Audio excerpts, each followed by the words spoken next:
Good morning students. Shri Gayatri शिक्षा निकेतन senior secondary school की online class में आपका हार्दिक स्वागत है। अपने 4 चैप्टर कंप्लीट हो चुके हैं। चैप्टर नंबर 5 है अपना, ठीक है।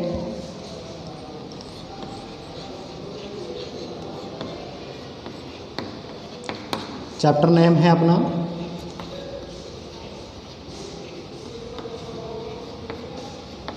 विद्युत धारा। हेडिंग भी हमारी पहली यही है, क्या?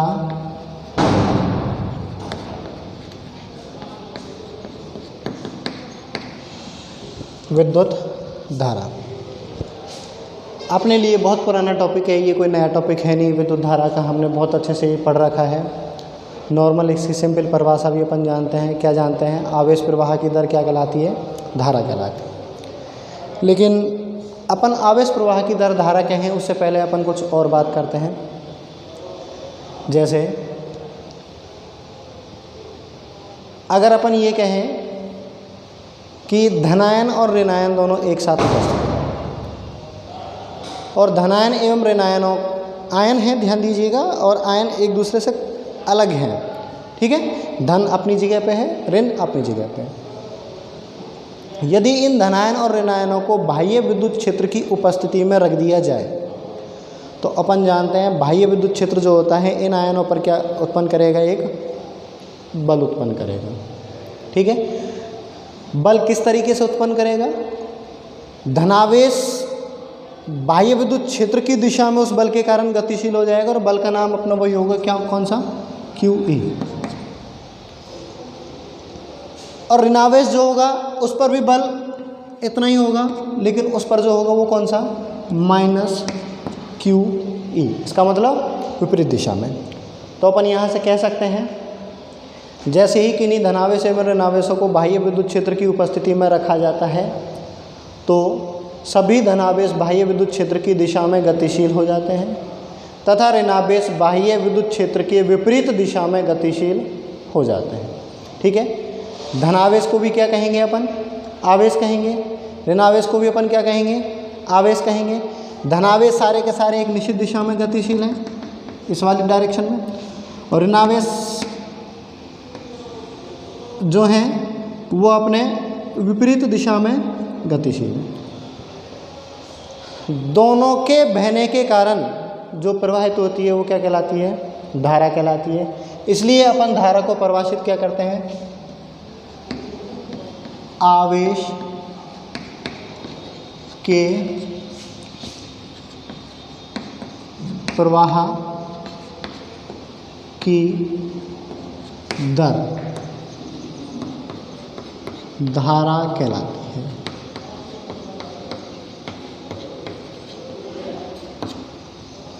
आवेश के प्रवाह की दर क्या कहलाएगी? अपनी धारा कहलाएगी, ठीक है। इसके अलावा अपन ये कहेंगे धारा की जो दिशा होती है, देखो आप इसको है ना, आप एक छोटे परिपथ की सहायता से समझिए जो अपन ने छोटी क्लास 10th क्लास में पढ़ रखा है। वो कौन सा परिपथ है? जैसे यदि अपन किसी प्रतिरोध के साथ एक क्या जोड़ दें? बैटरी, और साथ के साथ क्या जोड़ दें? कुंजी जोड़ दें। बैटरी का ये वाला टर्मिनल धनावेश है और दूसरा वाला टर्मिनल ऋणावेश है, तो तुरंत अपन यहाँ से कह सकते हैं धारा की जो दिशा होगी वो इस तरीके से होगी। या अपन जानते हैं धारा की जो दिशा होती है वो कहाँ से कहाँ की ओर होती है? धनावेश से ऋणावेश की ओर होती है। तो अपन ये कहेंगे, इसके लिए मैं बोल रहा हूँ, जैसे अपन ने कहा था कि सभी धनावेश बाह्य विद्युत क्षेत्र की दिशा में गतिशील हो जाते हैं तथा ऋणावेश बाह्य विद्युत क्षेत्र के विपरीत दिशा में गतिशील होते हैं। तो उस हिसाब से मैं बता रहा हूँ कि धारा की जो दिशा होती है,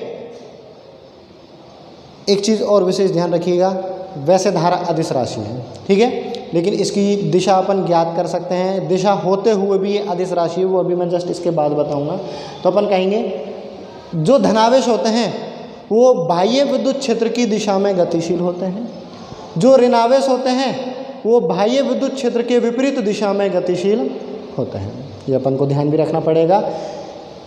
धनावेश बाह्य विद्युत क्षेत्र की दिशा में ऋणावेश बाह्य विद्युत क्षेत्र के विपरीत दिशा में क्या होते हैं, गतिशील अवस्था में होते हैं। आगे, ऐसा जरूरी नहीं है कि यदि आवेश गतिशील अवस्था में है तो वहाँ पर धारा हो ही। कैसे? माना, ध्यान से सुनिएगा, विद्युत क्षेत्र अपन ने लगाया हुआ है, 10 पॉजिटिव हैं और 10 ही नेगेटिव हैं।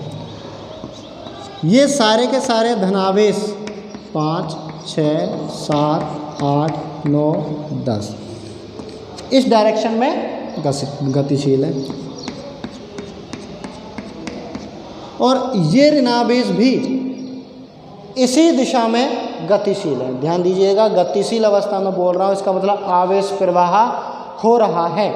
तो आवेश प्रवाह हो रहा है तो अपन कहेंगे धनावेश की दिशा धारा की दिशा होती है और ऋणावेश के विपरीत दिशा धारा की दिशा होती है। ठीक है, हम यहाँ पर देख रहे हैं दोनों एक ही दिशा में प्रवाहित है, समान मात्रा में आवेश है। इसका मतलब धनावेशों के कारण इस वाली डायरेक्शन में जितनी धारा आएगी, ऋणावेशों के प्रवाह के विपरीत दिशा में उतनी की उतनी ही क्या आ जाएगी, धारा आ जाएगी। इस धारा को ये धारा क्या करेगी, कैंसिल, क्योंकि संख्या जब अपन ने बराबर ली है तो परिमाण समान और दिशा कैसा है, विपरीत है। तो इसके लिए आवश्यक है या तो एक ही प्रकार के आवेश प्रवाहित हों। अगर 2 प्रकार के आवेश प्रवाहित हो रहे हैं तो दोनों एक ही दिशा में प्रवाहित न होकर अलग अलग दिशाओं में प्रवाहित हों। इस स्थिति को से जो धारा आएगी उसका रिजल्ट कुछ ना कुछ आएगा। तो अपन कंक्लूजन पे निकलते हैं। कंक्लूजन में अपन क्या कहते हैं, आवेश के प्रवाह की दर क्या कहलाती है, धारा कहलाती है। इस क्वेश्चन कंक्लूजन ये निकाला। और साथ के साथ अपन कंक्लूजन में कहेंगे कि बाह्य विद्युत क्षेत्र की उपस्थिति में सभी धनावेश बाह्य विद्युत क्षेत्र की दिशा में तथा ऋणावेश बाह्य विद्युत क्षेत्र के विपरीत दिशा में गतिशील अवस्था में होते हैं। बस इस तरीके से कहेंगे। यदि समान संख्या में धनावेश एवं ऋणावेश एक ही दिशा में गतिशील हैं तो बहने वाली परिणामी धारा का मान कितना आएगा, 0 आएगा। ये अतिरिक्त बातें हैं, ये नॉर्मल अपन कॉन्सेप्ट लगा के भी समझ सकते हैं। सारी बातें नोट्स में नहीं लिखाई जाती। तो ये जो मैंने अभी जस्ट ये वर्ड बताया है ये आपके नोट्स में अवेलेबल नहीं। ठीक है, अब अपन आगे बात कर रहे हैं। माना डेल्टा टी एक अल्पांश समय ले रहे हैं, जैसे ये कहें समय t बराबर 0 पर और समय t बराबर 1 सेकंड पर। तो जो अंतर आया समय में वो कितना आया, मात्र 1 सेकंड का अंतर आया, 1 - 0। और जब कभी भी इस तरीके से डेल्टा लगा के प्रदर्शित किया जाता है इसका मतलब होता है वह अंतर है किसका, समय का। तो अपन ये कह रहे हैं माना डेल्टा t समय में डेल्टा q आवेश प्रवाहित होते हैं, अतः जब अपन यहाँ पर इस तरीके से अंतर दे के रखते हैं तो उस टाइम धारा को धारा ना कह के औसत धारा कहते हैं। ठीक है, अतः औसत धारा जिसको अपन किससे रिप्रेजेंट कर रहे हैं, या तो डेल्टा आई से रिप्रेजेंट कर लीजिए, आई से रिप्रेजेंट कर लीजिए। ठीक है, delta Q upon delta T, ये किसका फॉर्मूला हुआ अपना, औसत धारा का फॉर्मूला होगा। यहाँ पर अपन कंडीशन लगाएं, यदि डेल्टा T टेंड्स टू 0, इसका मतलब जो अपन समय का अंतर ले रहे हैं वो बहुत बहुत बहुत कम है। जो अपन जैसे पहले अपन जैसे ये कहें कि 0 सेकंड उसके बाद 1 सेकंड, इसका मतलब समय का अंतर में केवल 1 सेकंड का अंतर है। यदि समय का मान कहाँ की ओर अग्रसर है, 0 की ओर अग्रसर है, तो इस प्रकार की धारा को औसत धारा ना कह के ताक्षणिक धारा कह देते हैं। कौन सी नाम आएगी यहाँ पे, ताक्षणिक धारा। और ताक्षणिक धारा को अपन कैसे, आई से यहाँ पे रिप्रेजेंट करेंगे, limit delta T tends to 0 delta Q upon delta T। ये अपन ने 11th क्लास में चैप्टर नंबर 3 में बात की थी। और वहाँ पर इस तरीके से भी बोला था, यदि डेल्टा T टेंड्स टू 0 इस तरीके की कोई लिमिट लगी हुई है तो उस स्थिति में ये डेल्टा डी में परिवर्तित हो जाता है। ये डेल्टा किस में परिवर्तित हो जाएगा? डी में परिवर्तित हो जाएगा। तो उस स्थिति में अपन कह सकते हैं आई बराबर D Q upon D T. क्या कहेंगे? आई बराबर D Q upon D T. और अपन यहाँ से परिभाषित भी कर सकते हैं, आवेश के प्रवाह की दर क्या कहलाती है? धारा कहलाती है। उम्मीद करता हूँ यहाँ तक बिल्कुल इजी स्टेप है, अच्छे से आसानी से समझ आया होगा, कोई अपन ने नई बात नहीं करी है। मैं एक बार अगेन रिवाइज कर देता हूँ। सबसे पहले अपन ने क्या किया? धनावेश एवं ऋणावेश लिए। धनावेश एवं ऋणावेशों को बाह्य विद्युत क्षेत्र की उपस्थिति में रख दिया। जैसे ही धनावेश एवं ऋणावेशों को बाह्य विद्युत क्षेत्र की उपस्थिति में रखते हैं, सभी के सभी धनावेश बाह्य विद्युत क्षेत्र की दिशा में ऑटोमेटिकली गतिशील हो जाते हैं तथा सभी के सभी ऋणावेश बाह्य विद्युत क्षेत्र के विपरीत दिशा में अपने आप ही गतिशील हो जाते हैं। इसका मतलब विद्युत क्षेत्र जो है वो धनावेशों पर Q0 E बल लगाता है और ऋणावेशों पर माइनस Q0 E बल लगाता है। जो दिशा जो होती है वो परस्पर विपरीत होती है और आवेश बहना प्रारंभ कर देते हैं। और जैसे ही आवेश बहना प्रारंभ कर देते हैं, तुरंत वहाँ पर क्या आ जाती है? धारा आ जाती है। और यहाँ से अपन परिभाषित करते हैं, आवेश के प्रवाह की दर क्या कहलाती है? धारा कहलाती है। उसके बाद अपन यहाँ पर कंडीशन लगाएं कि यदि सभी के सभी आवेश एक ही दिशा में गतिशील हैं, तो सभी के सभी से मतलब धनावेश और ऋणावेश और समान मात्रा के, ठीक है। तो उस स्थिति में अपन जैसे भी बताया कि धनावेश एक दिशा में गतिशील होते हैं तो धारा जो होती है वो धनावेश की दिशा में, ऋणावेश एक दिशा में होते हैं, धारा जो होती है वो ऋणावेश की विपरीत दिशा में होती है। तो यदि सभी धनावेश एवं ऋणावेश समान संख्या में हैं और परस्पर एक ही दिशा में हैं, तो वहाँ पे जो नेट रिजल्ट आएगा धारा का वो कितना आएगा? शून्य आएगा। क्या आएगा? शून्य आएगा। उसके बाद अपन ने क्या कहा? मैथमेटिकल तरीके से परिभाषित करना चाहा। मैथमेटिकल में ये कहा है यदि एक समय का थोड़ा सा अंतर है, वो समय क्या है? Delta T. और डेल्टा टी में कितने आवेश? डेल्टा क्यू आवेश प्रवाहित होते हैं। तो अपन को तो ये बनाना है आवेश के प्रवाह की दर, आवेश के प्रवाह की दर। तो अपन यहाँ से कह सकते हैं delta Q upon delta T, जिसे अपन नाम देंगे आई। जब यहाँ डेल्टा लगा के बोला जाता है, इस तरीके की धारा को कहते हैं औसत धारा। फिर अपन कंडीशन लगा रहे हैं, यदि डेल्टा टी टेंड्स टू 0, उस स्थिति में ये डेल्टा नहीं रहते, ये किस में परिवर्तित हो जाते हैं? डी में परिवर्तित हो जाते हैं। इस प्रकार की धारा को कहते हैं अपन कौन सी? तात्क्षणिक धारा। कौन सी धारा कहेंगे अपन?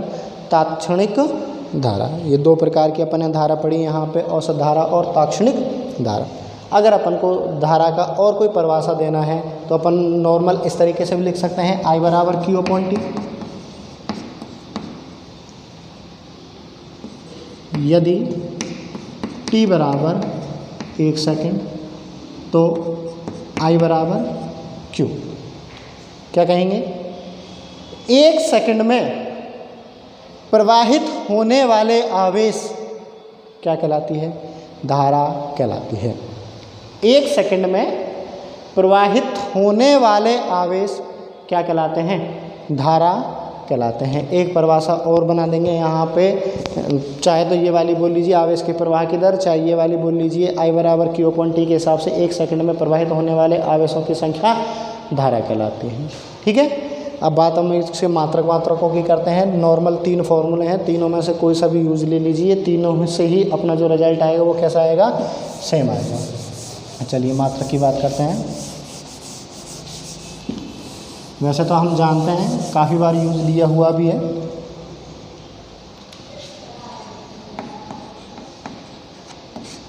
यहाँ पर हम मात्रक देखते हैं। ठीक है।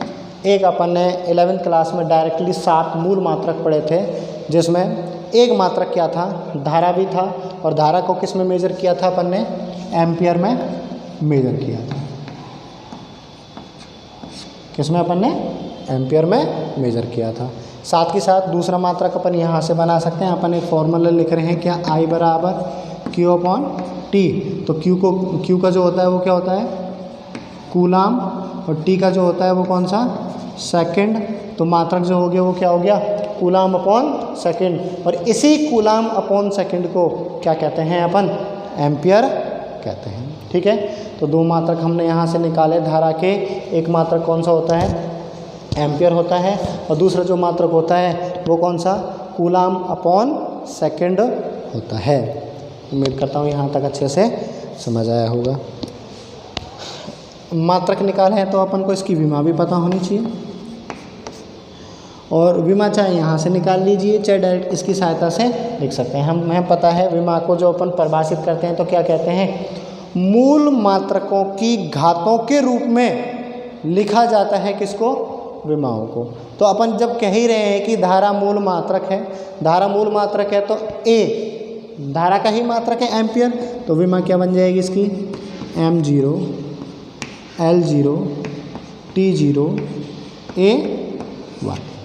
यहाँ से नहीं बनाते तो इस फॉर्मूले से बना दीजिए। अपन ने चैप्टर नंबर फर्स्ट में इसकी तो बना रखी है कितनी, A1 T1, सेकंड की क्या हो गई, T1 हो गई। काटेंगे पीटेंगे ले दे के आएगा क्या, A1 यहाँ से हमारा रिजल्ट आ जाएगा। मात्रक जो निकल के आएगा वो कितना निकल के आएगा, A1 निकल के आएगा। तो ये अपने धारा का मात्रक हुआ। साथ के साथ अपन 11वीं क्लास से कनेक्ट करें, जो अपन किसी भी भौतिक राशि के बारे में मात्रक एवं विमाएं परिभाषित करते हैं, उसके साथ साथ अपन सदिश एवं अदिश के बारे में भी बात करते हैं। तो यहाँ पर भी अपन कहेंगे धारा एक अदिश राशि होती है। कैसे होगी जी, देखो वैसे तो अपन कह रहे हैं कि धारा की दिशा है, अब इसके प्रवाह की दर धारा कहलाती है। धारा की जो दिशा होती है वो धनावेशों की दिशा में, ऋणावेश के विपरीत दिशा में, इस तरीके से बोल रहे हैं। इसका मतलब धारा की एक दिशा होती है, लेकिन दिशा होते हुए भी ये एक कैसी राशि होती है, अदिश राशि होती है। यदि अपन को किसी अदिश एवं सदिश को परिभाषित करना है तो उस स्थिति में अपन दो चीज़ें परिभाषित करनी होती है, दिशा, परिमाण, और एक और बोलते हैं साथ के साथ, वह है बीज गणित के नियमों का पालन करनी चाहिए। ठीक है, बीज गणित में कुछ नियम आते हैं, क्रम विनिमय का नियम, साहचर्यता का नियम वगैरह वगैरह। ठीक है, तो धारा एक किस प्रकार की राशि होती है, अदिश राशि होती है। कैसे, अपन इसको इस तरीके से सोच के चलें।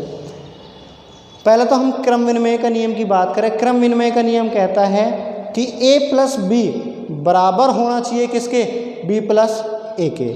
यदि ये बराबर आते हैं तो क्रम विनिमय है, यदि ये बराबर नहीं आते तो ये क्रम विनिमय नहीं है। ठीक है, तो एग्जाम्पल के लिए अपन ये कह रहे हैं, माना को ये तार है, इस तार का ये वाला सिरा A है, ये वाला सिरा B है।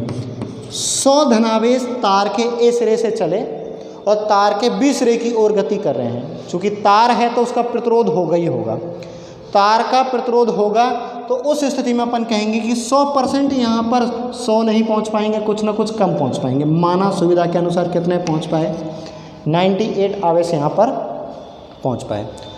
उसके अलावा अपन ये कहें कि यदि यहाँ से ये 98 उल्टा चले, B से चलना प्रारंभ करें और कहाँ जाएं, A तक जाएं, तो तार का प्रतिरोध तो अब भी रहेगा, उल्टा कम करके और भेजेगा। अब की बार माना सुविधा के अनुसार और कम हो गया तो 96 पहुँच पाए।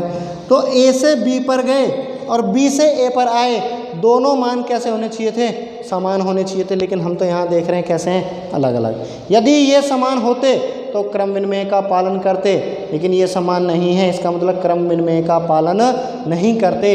इसका मतलब धारा जो है वो कैसी राशि है, अदिश राशि है। ये नहीं देखते। एक दूसरा एग्जाम्पल देख लेते हैं अपन। दूसरे एग्जाम्पल में अपन इस तरीके से कह रहे हैं, माना 3 शाखाएं हैं, एक शाखा से 4 एम्पियर की धारा आ रही है, दूसरी शाखा से 6 एम्पियर की धारा आ रही है। ये जो बिंदु है ये संधि बिंदु है, और यहाँ से अपन कह रहे हैं यहाँ से धारा जा रही है, और उस टाइम कितनी जाएगी, 6 यहाँ से आई, 4 यहाँ से आई, दोनों की दिशा समान है, जुड़ गई, तो यहाँ जाके जो मिलेगा वो कितना मिलेगा, 10 एम्पियर अपन को धारा मिल जाएगी। इसी चित्र को थोड़ा सा परिवर्तित करते हैं। हमने क्या किया, एंगल परिवर्तित कर दिया। इसको अपन ने स्ट्रेट लाइन ले रखा है, लेकिन इसका एंगल परिवर्तित कर दिया। ठीक है, यहाँ वही अपन ने 6 एम्पियर बोल दिया, वही अपन ने 4 एम्पियर बोल दिया। तो अब भी यदि देखा जाए, एंगल परिवर्तन करने के पश्चात भी जो निकलने वाली धारा होगी वो कितनी होगी, 10 एम्पियर होगी। एंगल परिवर्तित करने से भी यहाँ कोई परिवर्तन नहीं होगा। अगर ये सदिश राशि होती तो कहीं ना कहीं कौन परिवर्तित करने से इस चीज़ पर क्या आता, फर्क आता। यहाँ से भी अपन कह सकते हैं धारा जो होती है वो कैसी राशि होती है, अदिश राशि होती है। ठीक है, साथ के साथ एक कॉन्सेप्ट और, माना हमने कोई वायर ले रखे हैं जिनका अनुप्रस्थ काट क्षेत्रफल जो है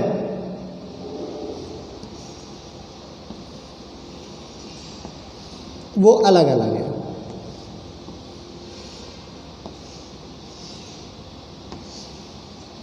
अपन ने वायर ले रखे हैं जिनके अनुप्रस्थ काट क्षेत्रफल जो है वो अलग अलग है।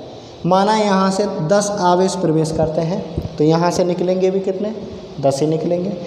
यहाँ से भी कितने निकलेंगे, 10 ही निकलेंगे। यहाँ से भी कितने निकलेंगे, 10 ही निकलेंगे। जब इस कम क्षेत्रफल वाले वायर से 10 आवेश निकलते हैं, इस ज़्यादा क्षेत्रफल वाले से भी 10 आवेश निकलते हैं, और इस और ज़्यादा क्षेत्रफल वाले से भी 10 आवेश निकलते हैं, इसका मतलब क्षेत्रफल पर धारा का मान निर्भर नहीं करता। तो यहाँ से अपन एक रिजल्ट दे सकते हैं, क्षेत्रफल पर धारा का मान निर्भर नहीं करता है। ये अपना कंप्लीट कॉन्सेप्ट आता है किसका, विद्युत धारा का। बिल्कुल सरल टॉपिक है जो अपन ने छोटी क्लासों में पढ़ा हुआ है, उसी छोटी क्लास को थोड़ा सा अपन डिटेल में बताते हुए चले हैं। अपन नॉर्मल 10th क्लास में तो अपन कह देते हैं आवेश प्रवाह की दर धारा कहलाती है, और तुरंत कह देते हैं I बराबर Q/T, बस वहाँ।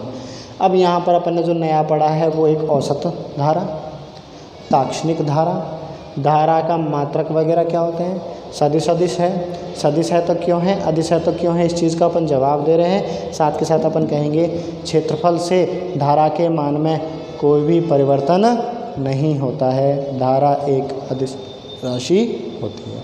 ये अपना एक पॉइंट हुआ विद्युत धारा।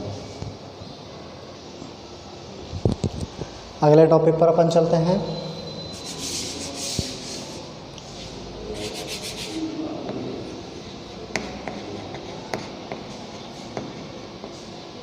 धारा घनत्व। अपन पहले भी कई टॉपिक अपन पढ़ चुके हैं, घनत्व किसे कहते हैं वगैरह वगैरह। ठीक है, और जैसे और भी अपन ने पढ़ा है आवेश घनत्व, आयतन घनत्व, रेखिक आवेश घनत्व, सतत आवेश घनत्व, कई तरीके का अपन ने, या पृष्ठीय आवेश घनत्व, आयतन आवेश घनत्व, इस तरीके से। अब यहाँ जो पढ़ने वाले हैं अपन वो किसके बारे में पढ़ रहे हैं, धारा घनत्व के बारे में पढ़ रहे हैं। ठीक है, तो इसको अपन इस तरीके से डिसाइड करेंगे।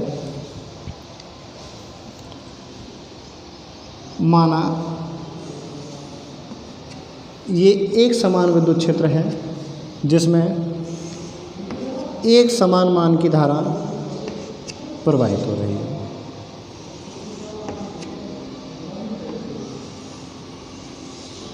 इसमें अपनी सुविधा के अनुसार कोई क्षेत्रफल अल्पांश ले रहे हैं, क्षेत्रफल अल्पांश इस तरीके से लिया हुआ है अपन ने।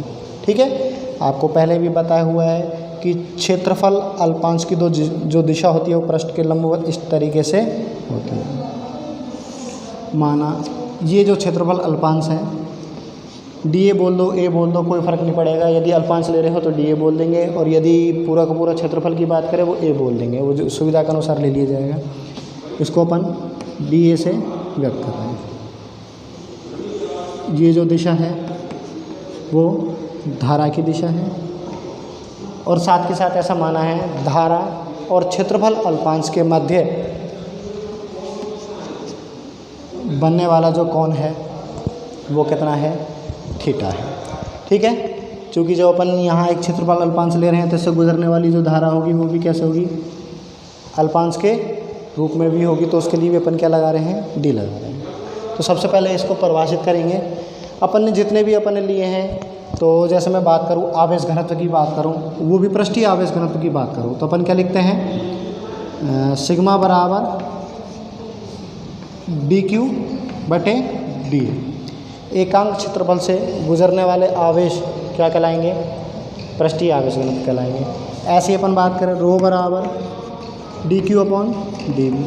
एकांक आयतन से गुजरने वाले आवेश क्या कहलाएंगे, आयतन आवेश घनत्व कहलाएंगे। ऐसे ही अपन क्या परिभाषित करेंगे, धारा घनत्व परिभाषित करेंगे। तो एकांक क्षेत्रफल से गुजरने वाली धारा क्या बन जाएगी, धारा घनत्व बन जाएगी। तो सबसे पहले इसके लिए लिखते हैं एकांक क्षेत्रफल से गुजरने वाली धारा